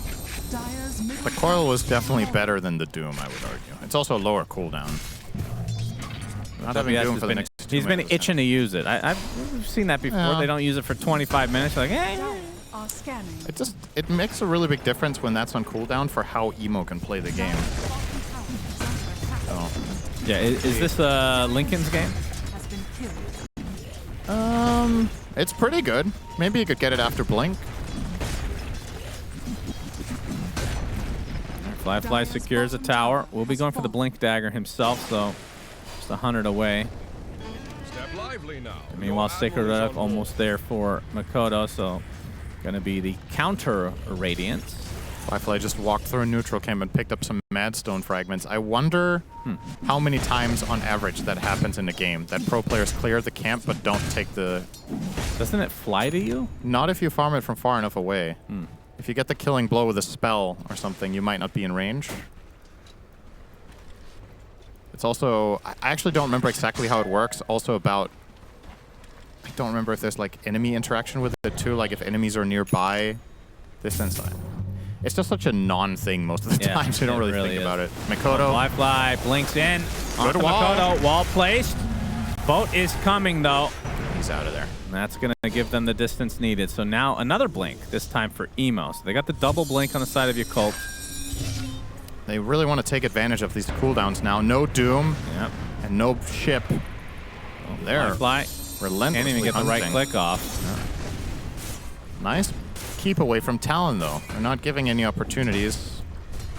But Yakult will keep poking at them until something sticks. Pushing the tier 2 tower now is Fly, not choosing to use the... Oh, he has cooldown Bone Guard. Never mind. He should be using it now. Well. And Wait, not seeing a Midas on WS? Or did he sell it or something? I don't remember seeing him. I don't know if he bought it. Pretty rare non-Midas game. It's kind of ironic in the patch that is notoriously right now considered slow to not buy Midas on Doom. Yeah. But oh, Emo. Knife coming. Oh, this is... Ollie. He's going to box himself. But still finds Death's Door. Nice and easy for them. And Use yeah. a blade for Now- Baboka and 50 gold. 23 Savage. Next item is the Nullifier. Super important this game. For the box. Yeah, gonna get the blink first. Surge. Of course, any of the itemizations to come from the side of Yakult. They already have the Yules. As Makoto going to miss the Torrent. As the coil expended from Emo. Not going to go through it, though. He has the curve on his side, but the Doom goes off, and Emo's dead. Fly. Boat. Box. Lots of B words. Has his ultimate to work with, but the rest of his team is crumbling around him. Beyond. Trying to help out as the reincarnation comes out. The wall is placed. The freezing field on top, though. They've already lost 3 as Yakult having to hightail the rest away. What's going on Not with a good Emo? fight at all, yeah. He's playing the Kiyotaka gameplay. There's something... I don't know what it is, but he's just not jaunting half the time when I feel like he's really supposed to. And Talon with the quick punish on the Doom, of course, will take advantage of the situation, get multiple kills and the tower. And during all of that, Baboka uninterested in fighting. He was 50 gold from Diffusal Blade, so a little bit on different pages here. And Talon, much more crisp gameplay from them. It's kind of a crazy transformation you can see from game 1 to 2 and 3. It's a great quality to have in a team. We talked about that, how if you have a bad game like that, how do you make sure it doesn't affect you too much? They're showing good mental strength to just accept the loss for what it was. And now we'll find themselves a very nice pick here. Yeah, that's actually just too easy. Way too easy. Ult still on cooldown. Another, I should say another, but first death for Fly. Yeah. But this is snowballing out of control. Baboka showing off the Diffusal Blade is 23 Savage. Will be snagging the Tormentor as Cuckoo receives the Shard. Just noticing that Baboka not queuing up the Shard for himself. I feel like this is just auto buy on support. Had the Ags in his quick buy, now a Scotty. Very expensive purchase. Yeah, considering there already is a 4-staff on the Maiden. Okay, now BKB. Everything but Shard, it seems. He's going to get there eventually. He's going to remember it's a thing. You have to buy it. I think First too much rush value. goes to Ursa. No, unless they want to put it on someone else, but doubt it.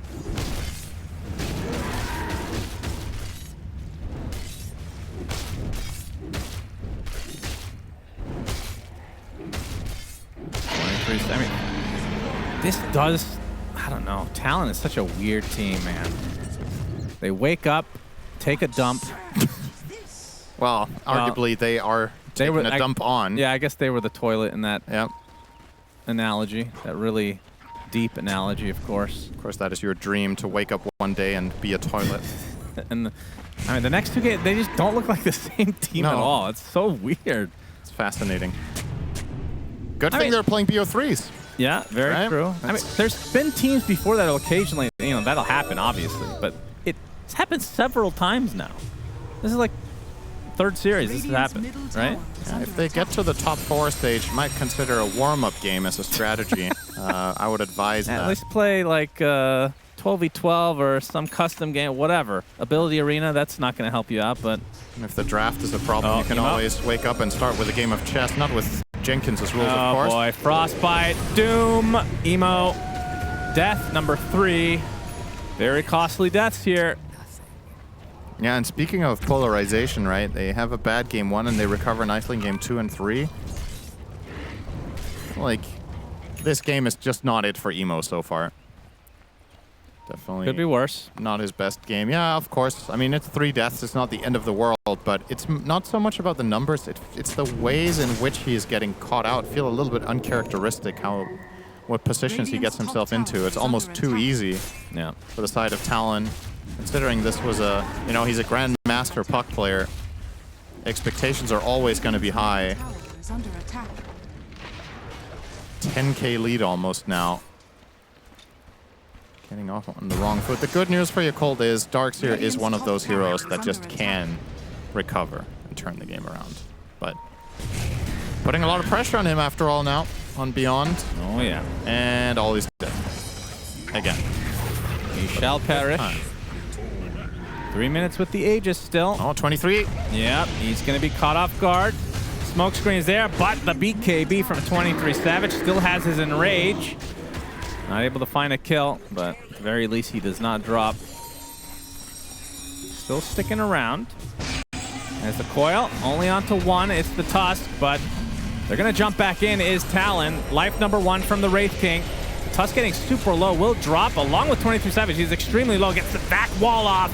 That's 3 in there, and that's the Aegis down for 23. But you would think they're able to clean up here after the fact. And that is the death of the Wraith King as the Wheel of Wonder comes out, but avoided. Teams are getting so much better at just not falling into that trap. And Emo, he's gonna be able to find a nice kill. Gets off to the north. Tricks the trade to follow, and they actually killed WS as well. Emo being quite the nuisance. Yules is going to try to... Nice torrent onto 2 heroes from Makoto, though. And this bear is going ham. 23 Savage wants to continue on as Emo this time does jaunt. So that button is working for him on the keyboard. Good buyback from Cuckoo there. I think without that, things get really dangerous. They could have run down and killed the Ursa and maybe snowballed that fight into a victory for Yakult. Now it ends kind of even with the maiden buyback expended. But they are showing signs of life there. Yep, there's a little bit there still. And in that mess of a fight, Emo found himself 3 kills, so he's now going to be approaching the Lincolns. Still a lot of ground to cover. He does not have his ult, as Talon have come to claim what is theirs. 2 more kills. If we were doing that quiz with this clip here and the BKB recipe in his inventory, I would have said Herald. Okay. That's why it can be deceiving. I would have noted the 222 CS minute 25 and been like, that does not seem like Herald. It could have been a turbo game, though. Oh, then his inventory is straight up garbage from minute 25. Yeah. That would have been incredible. He would have... I mean, it's possible if he fed like 3 rapiers with the gold he had, then he could have that inventory. Yeah, true. Seeing the replay here. Another catch. Yeah, just kills all across the board. Talon in full control again. Back-to-back games of shellackings for them so far. After the truly ultimate shellacking in game 1 upon them. But like we said, the resilience for Talon is showing consistently. They can shrug off these absolutely horrific showings and still come out and win a series. Pretty impressive. And I have to say, after game number 1 and after what happened yesterday, I was starting to think ahead a little bit of my expectations of a group stage running out with a Power Vision first place and probably a Yakult second. But if they were to lose this series, that does change things a lot. Like, we're at a point now where every individual series carries so much potential with it. For Talon, this would be a massive win to give themselves a chance at that top 4. And it just proves that the competitive field is very close. And then there's Power Vision, who seem to just be a cut above the rest, but not by a distance that seems insurmountable when these teams play their best. Baboka almost done with Aghanim's Scepter. This does not look like the inventory of a support Riki. Well, TP instantly canceled. Now the dust comes out. That's going to be the death of him. Radiant structures are fortified.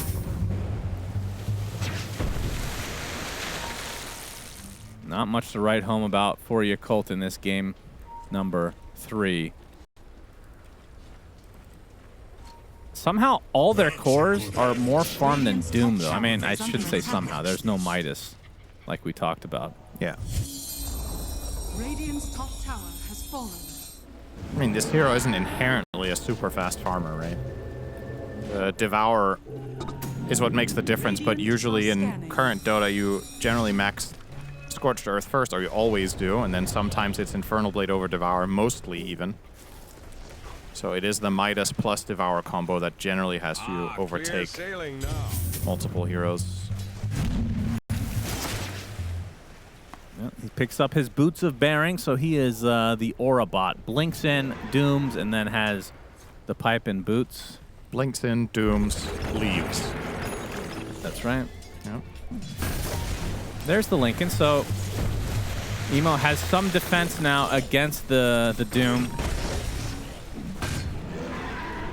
Of course, there are some ways for Talon to get through the Lincolns, but should buy enough time for Emo.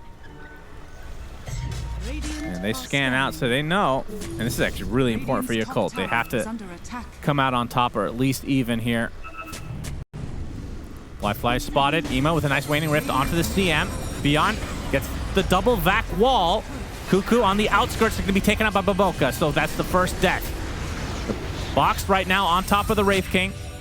They're going to get the punch onto Beyond, stuck inside these shards, and that's where 23 Savage is trying to get to, but he gets to the other side, and now the Doom applied to the Darkseer. They get life number 1 onto the Wraith King. Darkseer will tick out eventually. It's 23 Savage versus the Wraith King, but it's not fair. The rest of his team has shown up. Pops the BKB. Baboka back in the fight. Forcing out the BKB onto 23 Savage along with the Enrage. Ends up not getting full value there. That did require a buyback for Jokum. Not bad from Yakult there. Yeah, not bad. Not for like one. a clean anything, but they do force out a buyback. Things are obviously going to get quite a bit trickier for them when Baboka gets this Ags that will help him accelerate and have more teamfight impact. This 10k lead is also some nice details in that fight individually from the side of Yakult. Beyond made sure to get off the instant Yules onto Ursa, then he used the Psychic Headband on him. And then I believe he got force-staffed into the river by Ollie. So used all their defensive tools to eventually force out the Doom onto the Darkseer. And then he did of course end up dying, but talk about creating space and kiting this Ursa for a long time in spite of him having the Nullifier. We'll take the Tormy. Joking. Feels good to get this shard when you have level 4 on your ice shards. Yep. It does feel like that is never the case. Aghanim Scepter up for Baboka. So we'll be able to amplify his farm, plus just do more damage in fights now. Tricks of the Trade is no joke, even though this is a support hero. Roche number 2 will go to Talon.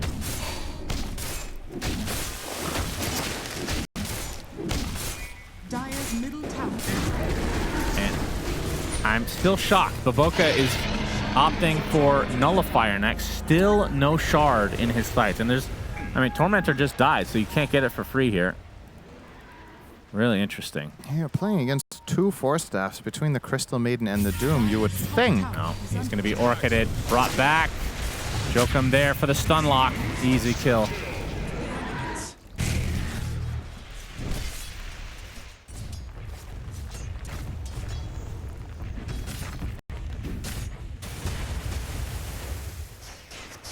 Radiant's middle tower is under attack. I like the idea of the Riki conceptually as a support, and we've seen it work. Yep. It's just this game has not been able to find true high value. It definitely feels like this last pick Kunkka really messed them up. Mikoto has had an outstanding game, and if you think about how the early fights went, the Ghost Ship just made it too difficult for the Puck and Riki to find the kills early in the fights. See him 8-0 and 11 here. 432 CS. Kunkka generally doesn't get these numbers, I would say. Mikoto just beast moding. I guess there's some Wraith King skeletons in there, so it's probably inflated. But even then, stellar game from him. Yeah. 8-0 and 11. And for 23 Savage, he has a Sheep Stick to go along with the Nullifier. So actually putting the BKB in his backpack since he does have the Aegis right now. Emo, he's going to pop the smoke. Dust comes out. They thought it was Riki potentially. Be able to jaunt away. So Radiant's courier has been good job from Yakult there, but still with 3 minutes on this Aegis. There are 2 tier 2s remaining in the middle and bot. Satanic up dire are from scattering. Makoto. Yeah, he is very fat right now. 4K difference between him Radiant's top and the tower is Wraith under King. attack. Radiant are Kind of insane. Yep. And of course, the middle tower has fallen. not the best Darkseer illusions. That's sometimes what you can look forward to if you're losing as Darkseer is, oh, well, at least I'm against Morphling or Terrorblade, and my illusion, or Medusa. My illusion can work for me and try to cover the gap. It always feels like when you have those hyper agility carries, any lead against Darkseer is always a bit smaller because of this, but there's like no good wall illusion in this game. The Kunkka Radiance is decent, but you already have a Radiance. So are you stealing anything? You can steal an AC, you already have AC. They don't, so you wouldn't even steal that. Yeah, not really that much added value from the wall. Aegis 1 minute 40, 23 Savage with the Hex will be looking to eat the Puck alive if they break the Lincoln, so he can also do it himself with a Nullifier into Hex. A quick combo. Well, WS, he's gonna get the Doom upon the Riki. And will die shortly after. Has that gem. Yeah, anticipated that Baboka would try to steal the Wisdom Shrine, and he was correct. In the meantime, they also stole one themselves, and now hitting the high ground. Yeah, 1 minute on the Aegis, 16K net worth lead. Let's see how much they can get out of this. Roche Banner gonna be very helpful right now. This is gonna force some sort of defense from Yakult, but they don't have their Riki. 30 seconds away. Tier 3 down. All they can do is throw knives for the time being. They have everything at their disposal though. Talon gonna wait for the next wave potentially. Nope, jumps back in. Now that the overpower's back up. There's the wall. Just placed as a not really part of a combo at all. It does make it harder for them to go and hit the barracks here because they're always at risk of being vacuumed into this wall. Like so. There's the vacuum. And the coil onto both heroes with the smoke screen in addition. They get the full set of racks. Wheel of Wonder placed. As Beyond gets the punch onto the bear, that is the Aegis. They know there's no 23 Doom. Savage trying to run away, pops the BKB, gonna force everything onto this Wraith King. Life number 1 down. Knife hits 23 Savage in the back, but Boca in the backstab potentially, but will think better of it. Great attack from Talon. They lose nobody. This Aegis was expiring anyway, and they took the Wraith King ulti down. So now you have a minute and a half. Very well done by them. Gold and sweet. Yep, pretty clean. Radiant are scanning. Fly will disassemble his Radiance into Nullifier. Feels this is necessary now against these 4 staffs. Says Baboka, if you're never going to buy your shard, I'll just have to ruin my build for you. Don't worry, buddy. Yeah. And Baboka will now buy a shard in a passive-aggressive battle of the wits. It's about time. Queuing it up now. My goodness. Yeah. I'm just so shocked he didn't buy this earlier. I don't know. I'm curious to hear if the panel goes over this, if there's something we're missing here, but it just felt like a gimme, honestly. Anyway, he'll have it now. See if it's too little, too late or not.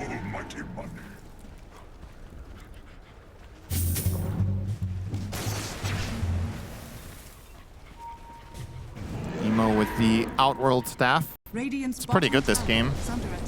Yep, it seems to be good every game, apparently. I'm with you a lot of the time that I think the players are overestimating it in some games, but I think in this one specifically, you're against X-Mark combo, you're against Doom.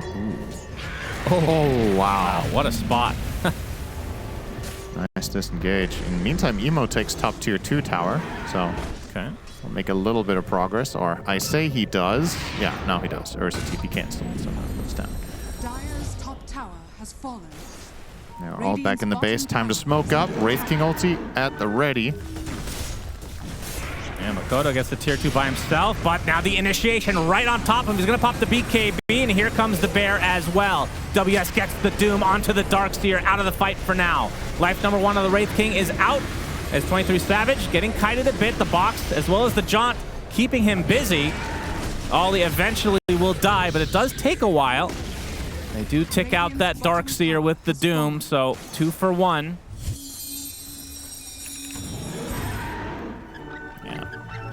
Admirable attempt to start out on the Kunkka, but you just don't have the burst. If Wraith King had an Abyssal, that's interesting, but they can't kill him that fast. He's going to get BKB Satanic off and just turn around. And credit to WS there, understood the assignment. Find Darkseer and just ruin him. He did nothing the whole fight. Yeah. Doomed, killed 100 to 0, essentially just by WS alone. And it begs the question: was this Aghanim Scepter worth it on the Darkseer? Wasn't this a Lincoln's game? Yeah. Or a BKB game maybe? Yeah, I did want to talk about that. Does the punch? I don't know how good that is. It doesn't. There's some games where it does feel like it has value. I feel like Beyond just loves Ags. He also bought it on Dawn. I didn't really like that one either. Starting to see a pattern here. This guy is true. I can relate. Addicted to Aghanim Scepter. Perhaps it's the blue glow underneath him. Just can't resist. Yeah, it does feel incomplete without it. The calling of the grave.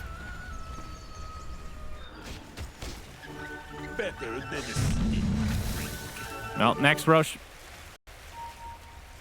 Once it spawns, will almost certainly go to Talon, and that is probably the final nail in the coffin. As Fly, he's caught off guard, he's hexed, doesn't have his ult, pops the BKB, and chop down will fall. Yakult, more like no ult. Oh, thank you, Lacoste. I almost vomited in my mouth. Yep, that's right. That was really bad. You should make sure you never cast with Lacoste, or you would genuinely just be. But that was not Lacoste. It was. He would absolutely have said that. I'm sure. I'm about to get a WhatsApp message right now. Sometimes when I make a dad joke in a cast, he sends me a Keck W sticker. I'm not even joking. He loves his dad jokes. Alan. That's a kind of underwhelming way to end this game, most likely, unless they can hold this. That was not the... This was not close, man. No. Games are just so weird. They're going to lose with a whimper, it seems. Second lane will go the way of Talent, so only one more lane to go. 30 seconds. They're going to respect it, but the problem is, sure, you hold your third lane, but you're going to lose Roche, too. Oh, yeah. He's spawning in a couple of seconds here. There he is. Hello. Oh, greeting. And they're actually going to check him instantly. So perfect timing here for Talon. Cuckoo going to make it as hard as possible, pulling him out of the pit for no reason. Very useful. And now Roche shall be consumed. Radiant are scanning. Nobody's better than the bear at taking him out, although Yeah, they know from Yakult Yakult. must come and contest this. They actually now get they're it in going to time. pounce upon them. Emo spotted, hexed. They likely have the damage. Torrent, even the Doom, just in case. 90 seconds of no Emo. Darkseer, nullified, destroyed. And back to the pit they go if GGs aren't called, as Baboka gets the damage rune. It will almost certainly cost him his life, though. Only almost, though. They could have all disconnected and failed that. Yeah, do they even bother? Well, I guess the lanes, they're pushing the top. They could just go for... Definitely go down and force any and all buybacks you can. And as it turns out, GG's this call. Yeah, this was a disastrous game for Yakult, but Talon bounced. Game 1 after the Game 1 no-show. So, good great to see recovery them, and turnaround for them.